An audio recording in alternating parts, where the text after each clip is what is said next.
കർത്താവിന്റെ അതിപരിശുദ്ധ നാമം ഇന്ന് പ്രഭാതത്തിലും മഹത്വപ്പെടുമാറാകട്ടെ. എല്ലാ സഹോദരങ്ങൾക്കും യേശുക്രിസ്തുവിന്റെ അനുഗ്രഹീത നാമത്തിൽ ക്രിസ്തീയ വന്ദനത്തെ അറിയിക്കും. ഓരോ ദിവസവും ദൈവത്തിന്റെ കൃപയിൽ നമ്മളെ അവിടുന്ന് കാക്കുന്നല്ലോ, ദൈവശക്തി നമ്മുടെ മേൽ വ്യാപരിപ്പിക്കുന്നല്ലോ. വീഴാതെ വണ്ണം നമ്മെ സൂക്ഷിച്ച് അവിടുത്തെ മഹിമാസന്നിധിയിൽ കളങ്കമില്ലാതെ ആനന്ദത്തോടെ നിർത്താൻ കഴിവുള്ള ദൈവത്തിന് നന്ദി പറയാം. അവിടുന്ന് അൽഫയും ഒമേഗയുമാണ്, ആദ്യനും അന്ത്യനുമാണ്. അവിടുത്തെ പ്രവൃത്തികൾ അത്യുത്തമമാണ്. തന്റെ സകല പ്രവൃത്തികളോടും കരുണ തോന്നുന്ന ദൈവം. യഹോവ തന്നെ വിളിച്ചപേക്ഷിക്കുന്ന ഏവർക്കും, സത്യമായി തന്നെ വിളിച്ചപേക്ഷിക്കുന്ന ഏവർക്കും സമീപസ്ഥനാണ്. തന്റെ ഭക്തന്മാരുടെ ആഗ്രഹം സാധിപ്പിച്ച് അവരുടെ നിലവിളിയെ കേട്ട് രക്ഷിക്കുന്ന ദൈവം. വചനം വായിക്കുന്നത് പോലെ കുനിഞ്ഞിരിക്കുന്നവരെ നിവർത്തുന്ന, ഏകാകികളെ കുടുംബത്തിൽ വസിക്കുമാറാക്കുന്ന, ബദ്ധന്മാരെ വിടുവിച്ച് സൗഭാഗ്യത്തിലാക്കുന്ന ഒരു ദൈവമാണ് നമ്മൾ സേവിക്കുന്ന ദൈവം. അത്ഭുതങ്ങൾ സഹോദരങ്ങളെ ഇന്നും തീർന്നു പോയിട്ടില്ല. ദൈവപ്രവൃത്തി ഇപ്പോഴും തുടരുകയാണ്. വിശ്വസിക്കുന്നവർ അത്ഭുതങ്ങൾ കാണും. യേശു പറഞ്ഞതുപോലെ വിശ്വസിച്ചാൽ നീ ദൈവത്തിന്റെ മഹത്വം കാണും എന്ന് ഞാൻ പറഞ്ഞില്ലേ, ഇപ്പോഴും കാണും സഹോദരങ്ങളെ. 4 ദിവസമായതും നാറ്റം വെച്ചാലും വിശ്വസിക്കുന്നവർ അത്ഭുതങ്ങൾ കാണും. ദേശത്ത് ചിലത് അടയാളമാകാൻ പോകുകയാണ്. അപമാനിക്കപ്പെടും എന്ന് വിശ്വസിക്കുന്ന ചില വിഷയങ്ങൾ ദൈവം അതിനെ മാന്യതയിലേക്ക് കൊണ്ടുവരും. ദൈവം അതിനെ ടച്ച് ചെയ്യും. ദൈവശബ്ദം കേൾപ്പിക്കും. നിലം പരിചയ വിഷയങ്ങളെ എഴുന്നേൽപ്പിച്ച് ദേശത്ത് പ്രശംസാ വിഷയമാക്കാൻ എന്റെ ദൈവത്തിന് ഇന്നും കഴിയുമെന്ന് എത്ര പേർ ധൈര്യത്തോടെ പറയും. പതറിപ്പോകരുത്, സംശയിക്കരുത്, വിശ്വസിക്കരുത്. എന്റെ നീതിമാൻ വിശ്വാസത്താൽ ജീവിക്കുമെന്ന് വീണ്ടും ആവർത്തിച്ചു പറയാൻ തയ്യാറാകുമെങ്കിൽ വിശ്വാസത്തിന്റെ നായകനും പൂർത്തി വരുത്തുന്നവനുമായ കർത്താവിന്റെ സാന്നിധ്യം നമ്മളെ ടച്ച് ചെയ്യാൻ പോവുകയാണ്. അവിടെ നള്ളിച്ചതിനെ സംഭവിപ്പിക്കുന്ന, കൽപ്പിച്ചതിനെ സ്ഥാപിതമാക്കുന്ന ഒരു ദൈവമാണ് നമ്മുടെ ദൈവം. അവിടുത്തെ കരം ഇത് നമുക്ക് വേണ്ടി ഇന്നും വെളിപ്പെട്ടു വരും. നമ്മുടെ ദൈവത്തിന് കഴിയാത്ത ഒരു കാര്യമില്ലെന്ന് എല്ലാ ദിവസവും നമ്മൾ തിരിച്ചറിയണം. ലൂക്കോസ് സുവിശേഷം 4-ാം അധ്യായം 25-ാമത് വാക്യം. ഏലിയാവിന്റെ കാലത്ത് ആകാശം 3 ആണ്ടും 6 മാസവും അടഞ്ഞിട്ട് ദേശത്തെങ്ങും മഹാക്ഷാമമുണ്ടായപ്പോൾ ഇസ്രയേൽ പല വിധവമാർ ഉണ്ടായിരുന്നു എന്ന് ഞാൻ വാസ്തവമായി നിങ്ങളോട് പറയുന്നു. എന്നിട്ട് അടുത്ത വാക്യം നോക്കുക. എന്നാൽ സീദോനിലെ സരാപ്തിയിൽ ഒരു വിധവയുടെ അടുക്കലേക്കല്ലാതെ അവല്ലാരുടെ അടുക്കലേക്ക് ഏലിയാവിനെ അയച്ചിട്ടില്ല. സ്തോത്രം. സംഭവ പശ്ചാത്തലം നമുക്കെല്ലാം അറിയാം. യേശു ദിനത്തോട് പറയുന്ന ശക്തമായ ഒരു പ്രസ്താവനയാണ് നാം വായിച്ചത്. സ്വന്തം നാട്ടിൽ യേശുവിന് വില കൽപ്പിക്കാതിരുന്ന യഹൂദന്മാർ തള്ളിക്കളഞ്ഞു. അച്ഛന്റെ മകൻ അല്ലയോ എന്നൊക്കെ പറഞ്ഞ ഭാഗങ്ങളൊക്കെ നമുക്ക് പ്രസക്തമായിട്ട് അറിയാമല്ലോ. അതിന് യേശു പറയുന്ന മറുപടി നിങ്ങൾ ശ്രദ്ധിക്കണം. ഒരു പ്രവാചകനും തന്റെ പിതൃ നഗരത്തിൽ സമ്മതനല്ല എന്ന് ഞാൻ സത്യമായി നിങ്ങളോട് പറയുന്നു.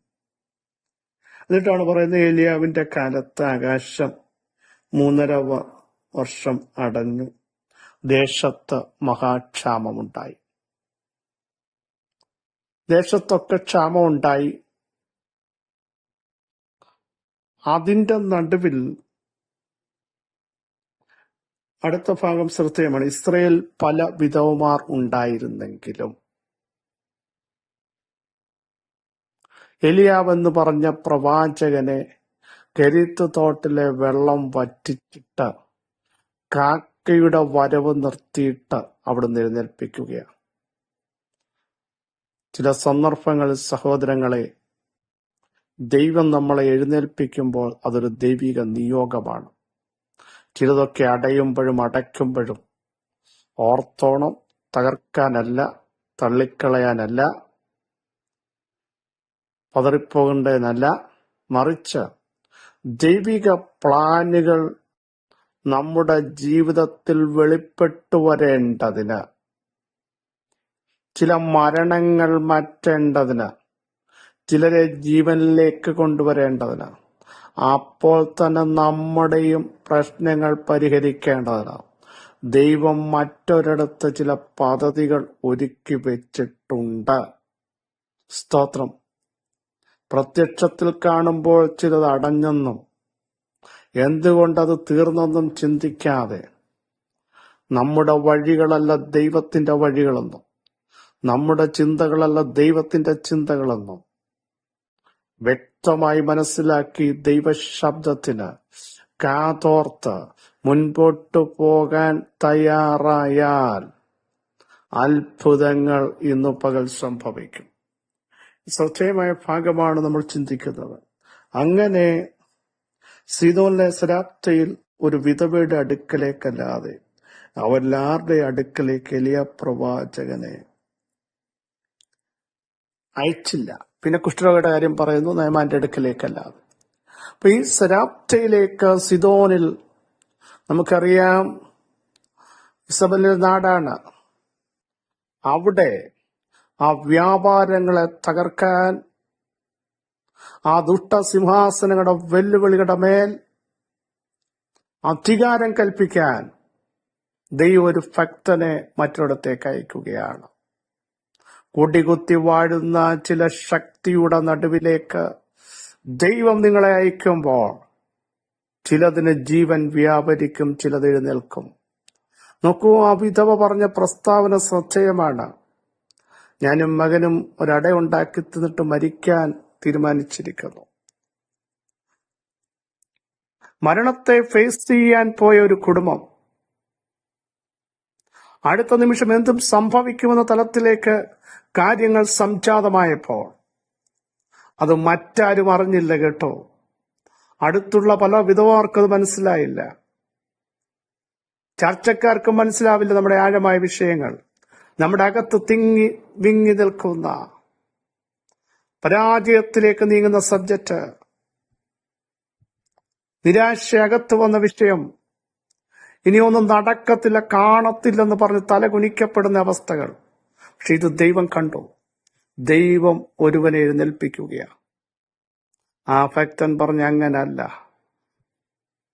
നിന്റെ മരണം കാണാൻ വേണ്ടിയല്ല ദൈവം എന്നെ കെരീത്ത് തോട്ടിലെ വെള്ളം വറ്റിച്ചിട്ട് കാക്കയുടെ വരവ് നിർത്തിയിട്ട് ഇവിടെ കയച്ചതിന്റെ പിന്നിൽ ദൈവത്തിനൊരു പർപ്പസ് ഉണ്ട്.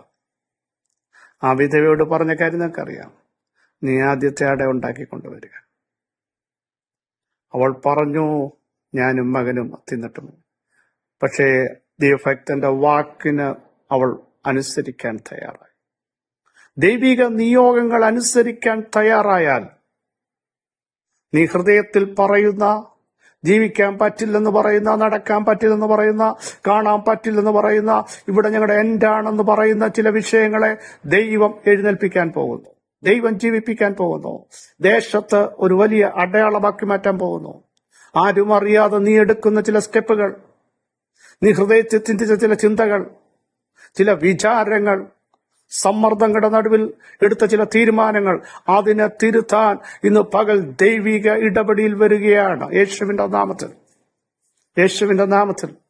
അതാണ് പറഞ്ഞത്, ഒത്തിരി വിധവമാരുണ്ടെങ്കിലും ഈ വിധവ പറയാ, ഞങ്ങൾ മരിക്കാൻ പോകുകയായിരുന്നു, ഞങ്ങൾ തീരാൻ പോകുകയായിരുന്നു, ഞങ്ങളുടെ പ്രതീക്ഷ നഷ്ടപ്പെട്ടായിരുന്നു, എല്ലാം അസ്തമിച്ചായിരുന്നു, വ്യത്യസ്തമായൊരു രീതിയിലേക്ക് കാര്യങ്ങൾ പോകുകയാണ്, ഞങ്ങൾ അങ്ങനൊരു തീരുമാനത്തിൽ. പക്ഷേ നീ തീരുമാനമെടുക്കുമ്പോൾ തന്നെ നിന്നെ കാണുന്ന ഒരുവൻ, നിന്നെ അറിയുന്ന ഒരുവൻ, നിന്റെ അവസ്ഥയ്ക്ക് വ്യത്യാസം വരുത്താൻ ഇന്നും ജീവിക്കുന്ന ഒരുവൻ, സഹോദര നിന്നെ ടച്ച് ചെയ്യുക, കുഞ്ഞ് നിന്നെ ടച്ച് ചെയ്യുക, സഹോദരി നിന്നെ ടച്ച് ചെയ്യുക. നീ ഒറ്റയ്ക്ക് അല്ല കേട്ടോ, നീ തീരേണ്ടതല്ല. ദൈവം നിന്നെ പുതിയ തലത്തിലേക്ക് കൊണ്ടുവരാൻ പോകുക. ഭരണി നിറയാൻ പോകുക. കലത്തിലെ മാവ് തീരത്തില്ല കേട്ടോ. ദൈവം അത്ഭുതം ചെയ്യും. ദൈവം വർദ്ധിപ്പിക്കും. ഉള്ളതിനെ വർദ്ധിപ്പിക്കുന്ന, നീ ഇല്ലെന്ന് പറഞ്ഞ അതിനെ വർദ്ധിപ്പിക്കുന്ന ഒരു ദൈവപ്രവൃത്തി നിന്റെ അകത്ത് ഒരു വർധനം ഇന്ന് പകൽ വ്യാപരിക്കുക. എല്ലാ മേഖല സ്പിരിച്വൽ ആയിട്ട് നീ ഒതുങ്ങിപ്പോയി. പ്രാർത്ഥനയിൽ, ആരാധനയിൽ ദൈവം നിന്നെ വർദ്ധിപ്പിക്കാൻ പോകുക. സാമ്പത്തികമാകട്ടെ, ശാരീരിക മേഖലകളാകട്ടെ, ദൈവത്തിന്റെ ഒരു അനോയിന്റിംഗ് ഇന്ന് പകൽ വ്യാപരിക്കുക. യേശുവിന്റെ നാമത്തിൽ സർവശക്തിയുള്ള ദൈവമേ, സ്വർഗീയ പിതാവേ, ഞങ്ങളുടെ വചനത്തിന്റെ ശക്തി ജനത്തിന്റെ മേൽ വ്യാപരിക്കുന്നതിന് സ്തോത്രം. ഞങ്ങളുടെ ആത്മാവ് ഇടപെടുന്നതിന് സ്തോത്രം. അസാധ്യങ്ങൾ സാധ്യമാകുന്നതിന് സ്തോത്രം. ഞങ്ങൾ കർത്താവെ എടുത്ത ചില തീരുമാനങ്ങൾ, നിരാശയുടെ തീരുമാനങ്ങൾ, ഭയത്തിന്റെ ചില തീരുമാനങ്ങൾ, അകത്യങ്ങളെ പതറിച്ച ചില വിഷയങ്ങളുടെ മേൽ ഹല്ലേലൂയ, ജനം തകർന്ന തരിപ്പണമായി തലകുനിക്കപ്പെട്ട ചില വിഷയങ്ങൾ, അതിന്മേൽ ദൈവിക ഇടപെടിയിൽ ഇപ്പോൾ തന്നെ വെളിപ്പെടുന്നതിന് സ്തോത്രം. അവരെ ദൈവം ശക്തമായി പുറത്തു കൊണ്ടുവരുന്നതിന് സ്തോത്രം. തിരുമഹത്വം വെളിപ്പെടുത്തിയിരിക്കാൻ സ്തോത്രം. യേശുവിൻ നാമം തന്നെ, ആമേൻ. കർത്താവിൽ പ്രിയരെ, ഈ ദിവസം ശക്തിയോടെ മുമ്പോട്ട് പോകുമോ. നമ്മുടെ ദൈവം അത്ഭുതങ്ങളുടെ ദൈവം, വർദ്ധിപ്പിക്കുന്ന ദൈവം, തീരുമാനങ്ങളെ മാറ്റുന്ന ദൈവം. ഈ വചനങ്ങളോട് സഹായിട്ട് ക്രിസ്തുവിൽ നിങ്ങളുടെ സഹോദരൻ